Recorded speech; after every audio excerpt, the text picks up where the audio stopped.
So here is a major theme about idealism and reality. Idealism and reality. And let me just show you in a little bit what I mean. So let me see. Okay, so let me just talk about this first. You know, a lot of the times when someone makes you mad, right? Someone makes you really, really upset, you blow over. Like you just blow up at them. And you blow up very often, and then you kind of forget about it. So you don't hold grudges.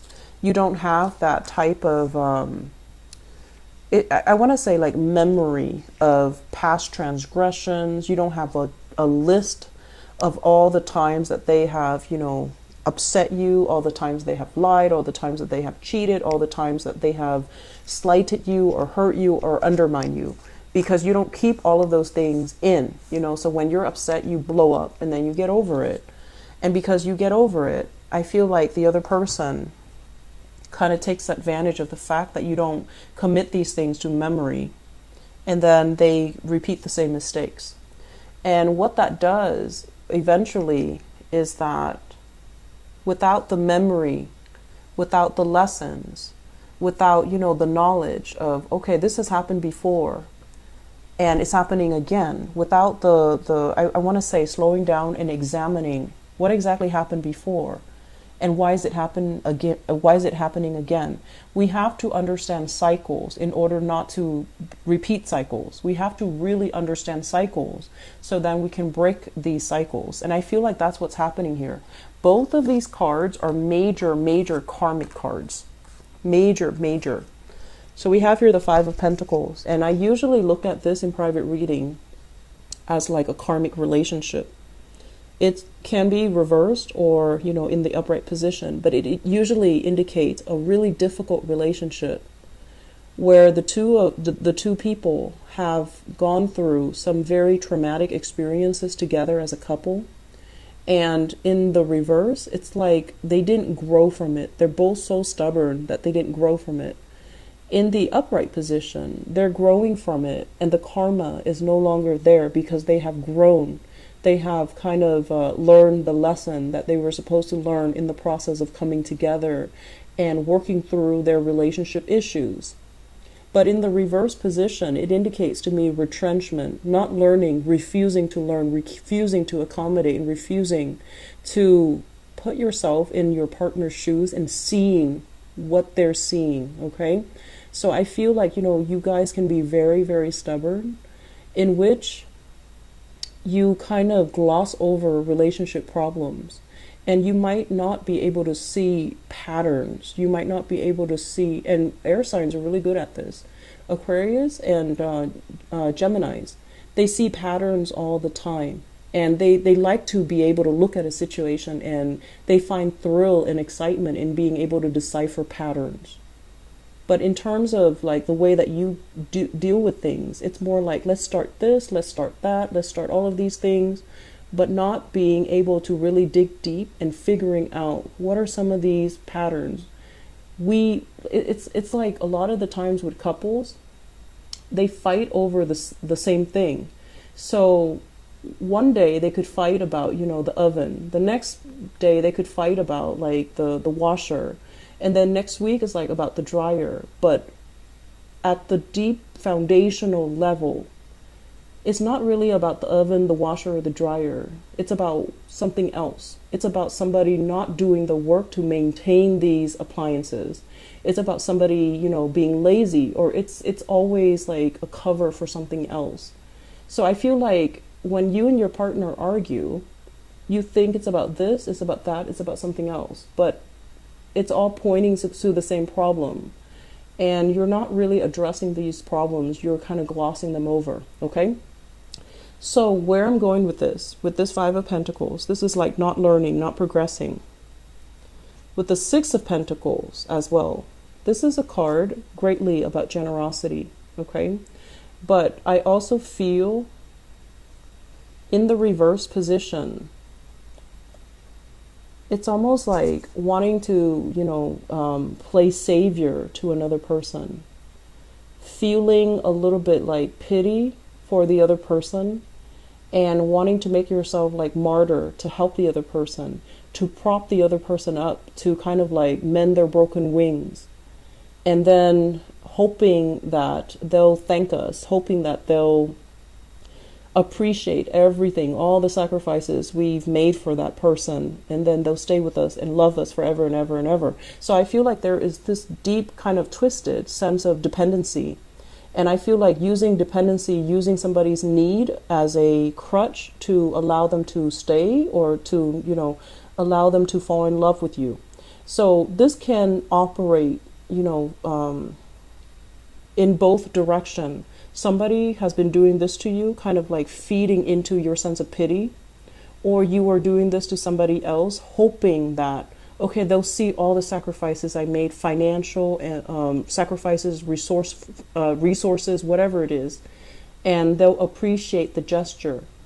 But a lot of the times when we give, right? When we give and when we care and when we want to dole out resources, we need to be able to come to the point where we give it freely without strings attached, in a very innocent way. So this is about true generosity. This is about giving because we care about the other person. We want the other person to be okay. We don't expect anything in return. And this is more about, giving with strings attached, giving with a hidden agenda. So I feel like you were dealing with somebody like this, or you yourself were exercising these unhealthy behaviors in your relationship. And because of that, the relationship did not work. And I feel like some of you, there is a sense here about dealing with somebody who's really, really intelligent, okay? Like dealing with somebody who's very intelligent, and they are very intelligent. They had a lot of potential, but they might not have had the means to make their dreams a reality. So for example, they're supposed to go to school, and because they're really smart, and that if they go to school, if they get their degree, they're going to be like, making really good money. And so you nurture them through the education process. You nurture their dreams. You took care of them. You nurture their aspirations. You gave them the emotional support. And then once they made it, once they got on top, once they achieved success, they didn't want to stay in the relationship because they felt like they have outgrown the relationship. And it's a natural progression of things. People do outgrow each other. But I feel like some of you are holding on to a resentment. I did all of these things. I made all of these sacrifices. Why is the other person still not there? And I'm feeling as if it's like you're finally holding a grudge, And in the past, you've always just blown up and then you were okay. But then this is the first time where you're at a point where you're holding a grudge against somebody. And it's really hard for you to let go because the feelings are really confusing, right? It's like a mixture of annoyance and passion, okay? It's a mixture here of loving somebody very unconditionally, loving without strings attached, and wanting the best for the other person. But I feel like the other person might not have the same sense of generosity as you do. So I'm feeling here that the major theme and the major lesson for you guys for this year, because 2018 is a universal number 2 year, it's a very other related year. So it's other oriented. You can't get ahead without, assistance from other people. And it's not easy for you to deal with this because you're so independent. You don't need other people, and you've never had to rely on other people. You structure and design your life in a way where you can come and go as you please without having to cater to another person, unless you love them, and then you don't mind, right? So I feel like because the year is coming in, it's going to force you to confront some of these deep-rooted patterns that you have when it comes to relationships, okay? Where you might have, I want to say, like, this is your energy here. with the Page of Wands in the reverse. Okay, this is like excitedly looking at a situation, almost like giving somebody, you know, care. Like this is like putting somebody on a pedestal. You know, really starry-eyed and smitten by another person, and putting them on a pedestal, thinking that they're God, thinking that they can do no wrong, thinking that they're the best thing in the world. In the meantime, the characters that you imbue to them, it's a very, it's not like an accurate assessment. Because, you know, first of all, we all make mistakes. We are all fallible. We are all fallible. And so the person that you think is the greatest thing on earth, they're human too. And so coming in for this year, you're a little bit jaded. So you're like this. You're just like, I'm going to take care of myself because I can't really rely on other people to take care of me. No one is really, you know, so high up on the totem pole that I can put them on a pedestal again. Somebody that you really looked up to has really, you know, fallen off their pedestal, and now you don't really know what to believe anymore. That's what it feels like to me. And so now you're at a point where I'm going to be really, really self-sufficient. I'm going to learn to take care of myself and not have to rely on another person at all. And emotionally, you still yearn for that connection, that relationship that makes you feel safe and secure and make you feel that, you know, infatuation or puppy love again. But you're a lot less starry-eyed. You're a lot less naive. And you're at a point here where I need to take care of myself first before I even take care of the other person. So I feel like you're holding back your energy. You're pulling it back. And you do just enough to help them, but you're going to take a little bit more of a receptive role and wait for them to come to you if they need assistance, if they need help, if they want to be with you even. And so we have options that are on the table for you in terms of relationship. We also have a blast from the past, and it's surrounded by a cluster of cards that are really negative, okay? So don't go back to your past. You need to allow your world to open up. You need to allow it to open up so that you can start dating again. And January might not be the right time.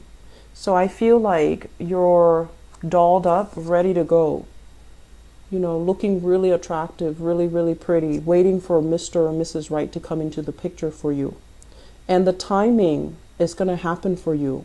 But it just feels to me like January, there are some karmic issues that we need to think about. We don't need to engage in it or engage with that person, but we need to forgive ourselves more than anything. And then we need to relinquish that person, that situation. And I feel like doing that is going to free you up energetically for new things to come into the picture. Okay? One last thing, Aries. I'm seeing a lot of people on social media. Okay, a lot of people on social media. It's almost like, what was that expression? They say like you're the curator of your own life, right? On social media. And what that does is that you can post whatever you want. You can post pictures of yourself in the most flattering light because you're creating that narrative. And so I feel a lot of pictures taken, and I feel like you're creating this photo album of you having the time of your life. But I feel like deep down there is a deep longing. It's like a deep feeling, wanting to belong, wanting to find the one already, so that you're not constantly, you know, getting dressed up, going to these places where there's loud music, where there's alcohol, where there's it's like you're physically tired, but you have to keep up with it because you feel like that's the only way for me to meet my, you know, significant other or to meet Mr. or Mrs. Right. There are other ways to do it, okay? And with this energy, this is somebody who's very loving, very caring, and they want to take care of other people. They want to feed, nurture, and soothe other people. If there's a way for you to give back, like in terms of community service, I feel like that might be a better way for you to meet people, because I feel like some of you are physically very tired of having to go through the charade, you know, going to the bar, going to the club, meeting people in a very conventional manner, having to drive home after a few drinks and feeling scared and nervous about getting pulled over. And it's like, it's a charade. It's something that you feel is the only way where you can meet new people, and that's not reality. Okay, so aim for thinking a little bit more outside the box and figuring out where your interests actually lie, what you're really good at. So if you love to cook, volunteer at a homeless shelter or volunteer at a soup kitchen where you can serve food, where you can be in your element. If you like to host parties, then host like a singles party so that people can bring single friends by, and then the odds of you hooking up with somebody is a lot higher. Okay? If you like to take care of people in any capacity, volunteer your time, be an event coordinator so that you're in charge of the logistics and you get to know everybody's name, and then people come to you when they have problems.